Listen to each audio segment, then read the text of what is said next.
आता थोडं प्रवीण दादांच्या रिलेटेड विचारावं असं वाटेल.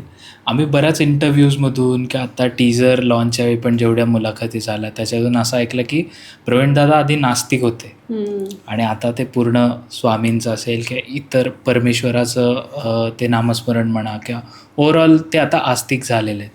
तर काय तुम्हाला बदल जाणवतो त्यामध्ये आणि आत्ताच्या प्रवीण दादांमध्ये? नास्तिक म्हणजे नास्तिकतेची जी खरी व्याख्या, तसा नास्तिक प्रवीण नव्हता कधी. बरं. म्हणजे अगदी तो पूजा वगैरे नाही करणार किंवा नमस्कारही कधी करणार नाही कदाचित, पण देव असतो यावर विश्वास त्याचा आधीपासून आहे. म्हणजे नास्तिक म्हणजे काय की जो परमेश्वराला मानतच नाही, करेक्ट, नाहीच आहे, म्हणजे परमेश्वर असं काही नाहीच आहे, असा प्रवीण कधीच नव्हता. बरं. पण रोज पूजाच करेल किंवा त्यांच्याबद्दल असं काहीतरी खूप काय किंवा आता एखादा यज्ञ करेल, होम करेल, हे असं कधीच प्रवीणनी केलं नाही. आणि जसं स्वामी आता त्याच्या आयुष्यात जसे आले, म्हणजे आमच्या दोघांच्या एकत्रच आले असं म्हणूयात, देऊळबंदच्याच मार्गातून आले. त्याच्यानंतर त्याच्यामध्ये ना एक काय म्हणू आपण त्याला, थोडासा तो हळूहळू एक हळवेपणा, संवेदनशीलपणा, तो जरा हळूहळू यायला लागला. पूर्वी जेवढा तो संवेदनशील नसेल तेवढा आत्ता खूप तो संवेदनशील झाला आहे. हा बदल त्याच्यामध्ये मला खूप जाणवतो. बर. कारण पूर्वी एकदमच एखाद्याला तोडून बोलणं किंवा त्याच्याबद्दल काही वाटणं की समोरच्याला लागलंय हे किंवा हे. तर जेव्हा आपण परमेश्वराशी जोडले जातो ना, आपण हळूहळू संवेदनशील व्हायला लागतो. तसाच प्रवीण पण खूप संवेदनशील मला जाणवायला लागला बदल त्याच्यातला. हो, त्या पद्धतीने.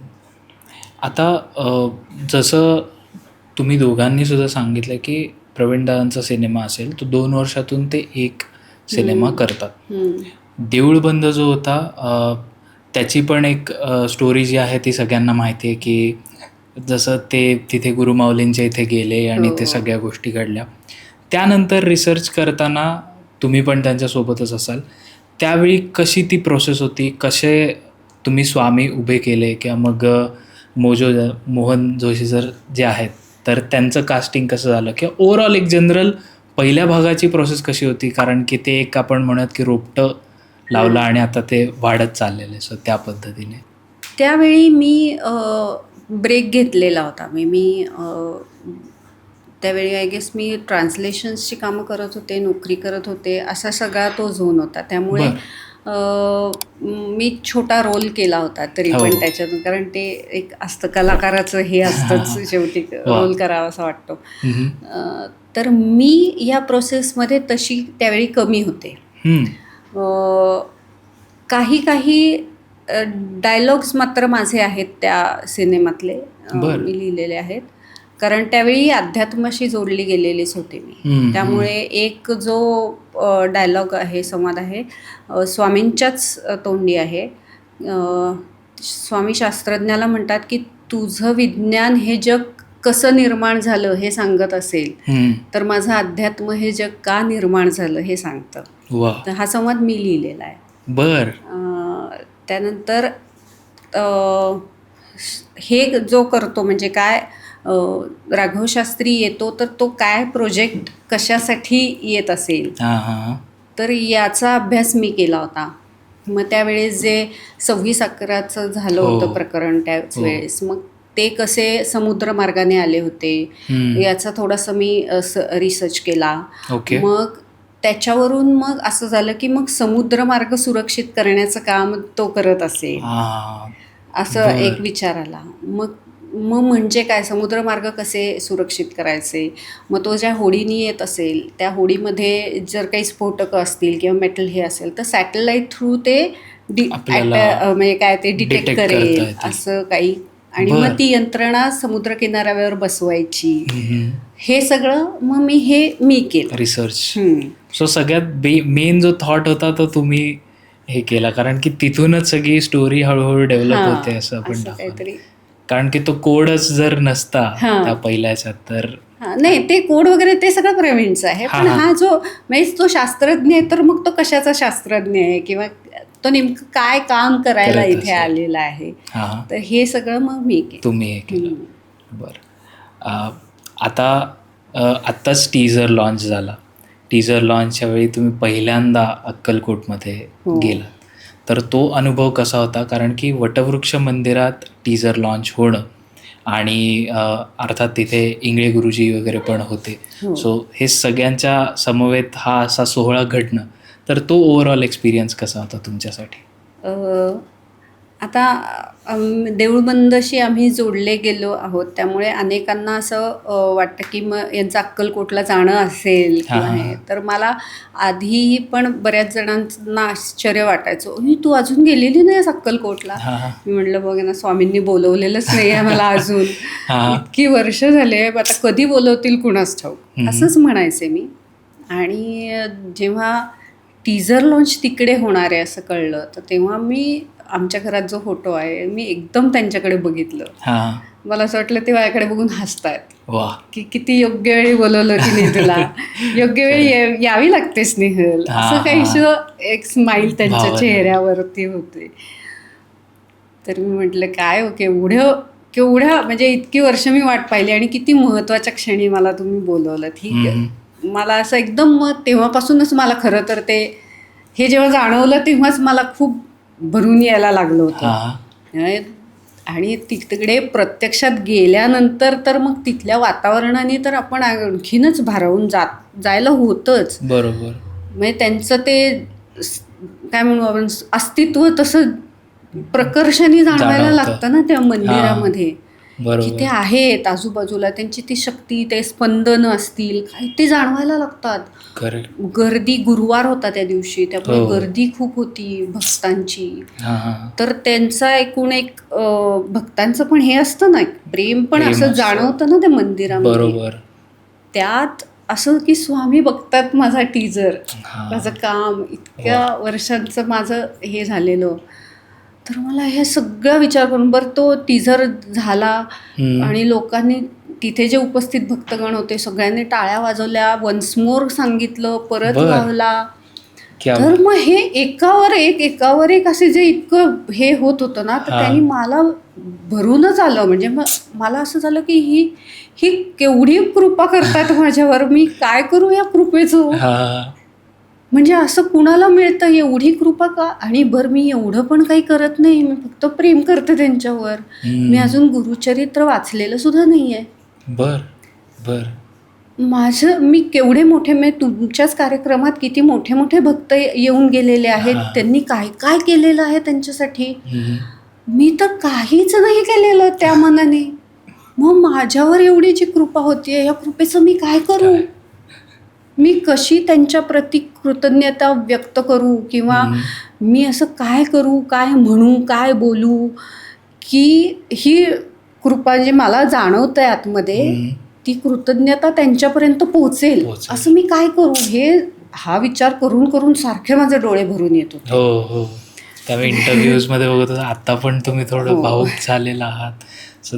त्याने पण तो ओव्हरऑल एक्सपिरियन्स तर खरंच म्हणजे आठवण एक राहील स्मरणात, आयुष्यभर राहणार ना. हे की आम्ही वटवृक्षाच्या इथे आम्ही देऊळबंद 2च्या ह्याला गेलो होतो, मग आम्ही म्हातारपणापर्यंत ही आठवण किती सुंदर आहे. खरंय. आणि तुम्ही जे म्हणालात ना की ते प्रेमच सगळ्यात महत्वाचं आहे, कारण नामस्मरण बाकी इतर गोष्टी तर आहेत, पण सगळ्यात मेन जो भाव असतो आपला स्वामींपर्यंत पोहोचण्यासाठी, तोच सगळ्यात महत्वाचा आहे. आता थोडं वेगळं विचारतो की ही भक्ती, ही आस्तिकता ही एका बाजूला आहे आणि देऊळबंद 2मध्ये तुमची जी भूमिका आहे ही पूर्णपणे नास्तिक व्यक्तिरेखा आहे ती. आणि पहिलंच वाक्य त्यात असं आहे की वारुळात बसलेला असतो आणि लोकांची परीक्षा घ्यायची असते तेव्हा फक्त बाहेर येतो आणि तुम्ही पूर्ण दगड मारता त्याच्यावर. तर ह्या पूर्ण प्रोसेसमध्ये तुम्हाला कसं फील होत होतं? कारण की पूर्ण नास्तिक तुम्हाला पात्र ते साकारायचं होतं. फार अवघड होतं रे, खरंच अवघड होतं. म्हणजे पूर्ण चित्रपटभर मी त्यांना बोललीये, नुसती नावं ठेवली आहेत, त्यांना वाटेल ते बोलली आहे. आणि मला शूटिंगच्या वेळेस असं जीवावर यायचं हा हा. पण करावं तर लागणार काम आहे. मग ते सीन झाला, शूटिंग झालं की मी आपली मोहन जोशी सरांनाच स्वामी समजून त्यांच्या पाया पडायचे, त्यांनाच वा. म्हणायचे की स्वामी मला क्षमा करा, माझं काम आहे म्हणून मला हे करावं लागतंय आणि हे बोलावं लागतंय. कारण काय रे, शेवटी ते त्यांच्याप्रती ते उच्चार आले ना माझ्या तोंडून. जरी माझं ते काम असलं, जरी ते खोटं असलं, अभिनय असला, तरी त्यांच्याबद्दल असं बोलणं आलं ना माझ्या मुखातून बाहेर. खरं मला इतकं ते असं व्हायचं की माफ करावा मला. वा. त्याच्यामध्ये त्याला जोडून हे विचारावं वाटेल की मोहन जोशी सरांचं जे काम आहे, देऊळ बंदच्या आधी कोणाला एक्सपेक्ट पण नव्हतं की मोहन जोशी सर स्वामींच्या भूमिकेत येतील आणि ती भूमिका एवढी आवडेल. सिमिलरली आत्ताच्या भागात पण आहे. आणि त्याच्यात एक वाक्य तुम्ही म्हणता की तुम्ही शेतकरी भक्त अजून त्याची परीक्षा घेतली नसेल किंवा त्याची परीक्षा कधी केली नसेल. नाही, कधी शेतकरी पाहिला नसेल. स्वामी म्हणतात की खूप तुझ्यासारखे खूप रावण आणि दुर्योधन पाहिलेत परीक्षा घेणारे परमेश्वराची. मी म्हणते की लिहून देते, कधी शेतकरी नसेल बघितला. पहिल्या ह्याच्यात सायंटिस्ट होता, या ह्याच्यात शेतकरी आहे. तर काय दोन्हीमध्ये तुम्ही सांगाल की मोहन जोशी सरांचं ओव्हरऑल या भागात आपल्याला काय काय बघायला मिळेल स्वामींच्या रूपामध्ये, आणि अजून कोण कोण कलाकार आहेत जसे पहिल्या भागात होते त्याच पद्धतीने?